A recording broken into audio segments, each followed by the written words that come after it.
Buenas noches, me llamo Lina Trujillo y esta es una cápsula educativa que evidencia la apropiación que tengo respecto a los temas desarrollados en el seminario de epistemología dictado por el profesor Álvaro Rivero en la Universidad Militar Nueva Granada. Con la importancia de discutir sobre el sentido de la teoría en una investigación y en educación. La teoría soporta la investigación haciéndola fiable y válida dentro del campo científico. Esta permite articular el hecho científico con la realidad, poniéndolas cara a cara para que sean contrastados y determinar si la realidad refuta la teoría o si bien la teoría respalda la realidad. Bien lo dice Ruth Sautu cuando afirma que toda investigación es una construcción teórica, que la teoría es el elemento esencial de una investigación, que ésta atraviesa la investigación en su totalidad y la sostiene para darle fiabilidad. Teniendo en cuenta a Ruth Sautu, veamos qué planteó ella respecto a teoría, objetivos y metodología. Planteó que las teorías sustantivas, las cuales son la base del encuadre teórico, definen la investigación. Ruth Sautu aborda dos enfoques, el macrosocial y el microsocial. El macrosocial está basado en los estudios cuantitativos a través del ejercicio deductivo y se centra en las estructuras sociales. Explica los fenómenos centrándose en toda la parte estructural del sistema, mientras que el enfoque microsocial está basado en estudios cualitativos, permitiendo la comprensión de los fenómenos de estudio y en cómo los actores sociales conciben los fenómenos dentro de su contexto. Ahora bien, respecto a la formulación de los objetivos, se debe tener en cuenta que se plantean en términos epistemológicos y no procedimentales. También debe tenerse en cuenta la descripción de la situación, es decir, el cómo, el cuándo, el dónde y quiénes. Y finalmente, el encuadre teórico, que son las palabras claves que encierran el objeto de investigación y el universo de estudio. Vamos ahora a ver Blumer y sus conceptos sensibilizadores.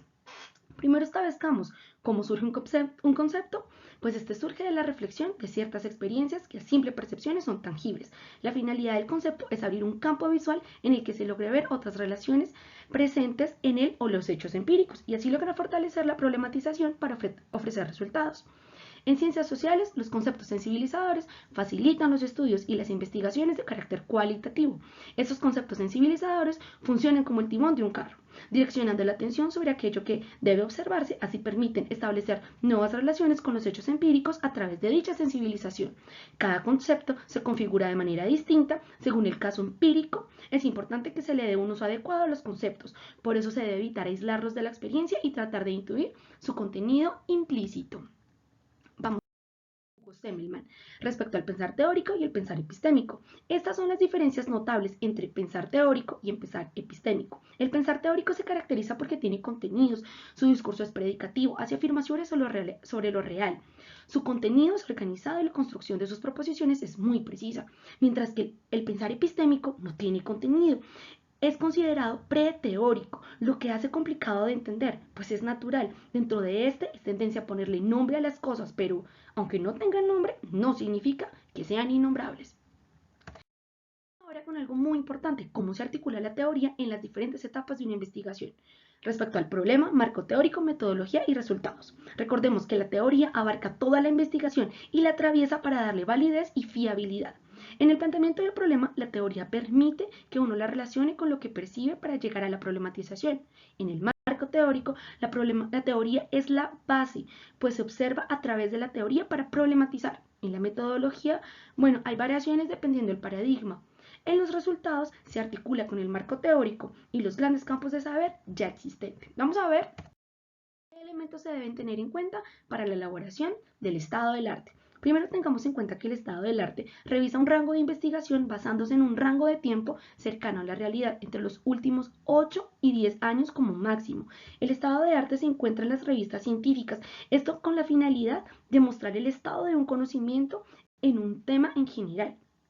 Debe tenerse en cuenta descriptores, que son las palabras que vamos a digitalizar para encontrar los documentos. El rango de búsqueda, que depende del tema, que tanto este haya evolucionado en el periodo del tiempo.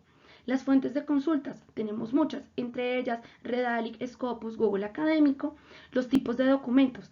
Es aconsejable y es preferible los informes oficiales, artículos científicos publicados en revistas especializadas, tesis de grado a nivel de maestría y doctorado. Algo importante resaltar es que son más importantes los artículos que las tesis y la cantidad de documentos va de 15 a 20 artículos.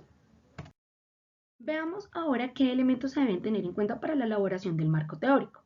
El marco teórico le permite al investigador observar a través de la teoría para problematizar.